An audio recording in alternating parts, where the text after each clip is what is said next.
Israel Hamas के बीच जारी युद्ध में हो रही हिंसा और मौतों को लेकर अब अमेरिका राष्ट्रपति जो बाइडेन भी आलोचकों के निशाने पर आ गए हैं। दरअसल कई उदारवादी समूह, मुस्लिम समुदाय और अरब अमेरिकी लोग बाइडेन के विरोध में स्वर तेज कर रहे हैं। दरअसल बाइडेन खुलकर इजराइल का समर्थन कर रहे हैं। यही वजह है कि बड़ी संख्या में अमेरिका में लोग जो बाइडेन की आलोचना करने लगे हैं। अब आलोचना का दबाव कहे या घरेलू राजनीति, जो बाइडेन ने भी गाजा पट्टी में मानवीय मदद के लिए कुछ समय के लिए लड़ाई रोकने की अपील की है। बाइडेन ने इजराइल और हमास से अपील की है कि बंधकों की रिहाई और गाजा पट्टी में मानवीय मदद के लिए दोनों पक्ष कुछ समय के लिए लड़ाई रोके। हालांकि बाइडेन ने पूर्ण सीज फायर की बात नहीं की। बाइडेन ने कहा कि मुझे लगता है कि थोड़ा रुकने की जरूरत है, मतलब बंधकों की रिहाई के लिए थोड़ा समय देने की आवश्यकता है। बाइडेन ने मिस्र द्वारा रफाह क्रॉसिंग खोलने और उसे घायलों और विदेशी नागरिकों की निकालने की इजाजत देने का श्रेय भी लिया।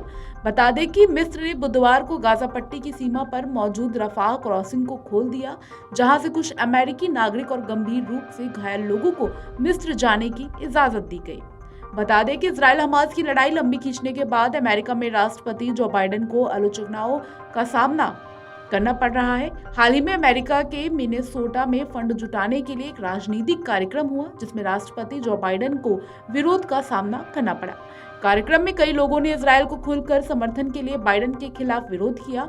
बाइडेन ने भी स्वीकार किया और अपने संबोधन में कहा कि मैं लोगों की भावनाओं को समझ सकता हूं। यह इजराइल के लिए बेहद मुश्किल है और मुस्लिम दुनिया के लिए भी उतना ही मुश्किल है। बाइडेन ने कहा कि इजराइल और फलस्तीन के लिए देशों के समाधान का समर्थन करते हैं, लेकिन वह इजराइल के बर्बर आतंकी हमले का जवाब देने का भी समर्थन करते हैं, जिसमें इजराइल के 1400 नागरिकों की मौत हो गई। वहीं इजराइल के जवाबी हमले में अब तक 9000 से ज्यादा लोगों की मौत हो चुकी है। बता दें, इजराइल और फलस्तीनी के आतंकी संगठन हमास के बीच जारी इस जंग में अब तक दोनों तरफ के 6000 से ज्यादा लोग मारे जा चुके हैं। इनमें 4600 से ज्यादा लोग गाजा और 1400 से ज्यादा लोग इजराइल के हैं। जंग में शुरू होने के बाद से अब तक गाजा में 14000 से ज्यादा लोग घायल हो चुके हैं। इस युद्ध ने वैश्विक राजनीति में खलबली मचा दी है। एक तरफ अमेरिका, ब्रिटेन और फ्रांस जैसे देश बढ़ चढ़कर इजराइल के समर्थन में खड़े हो गए हैं, तो वहीं फलस्तीन को ईरान और रूस जैसे देशों से सपोर्ट मिल रहा है। बता दें, संघर्ष की शुरुआत 7 अक्टूबर को उस समय हुई थी जब हमास के लड़ाकों ने जल, थल और नभ के जरिए इजराइल में प्रवेश किया और फिर अंधाधुंध गोलीबारी कर सैकड़ों निर्दोष लोगों को मौत के घाट उतार दिया। यही नहीं, इस दौरान हमास द्वारा इजराइल पर करीब 5000 रॉकेट भी दागे गए। हमास के लड़ाके कई इजराइल नागरिकों और बच्चों को बंधक बनाकर अपने साथ भी ले गए।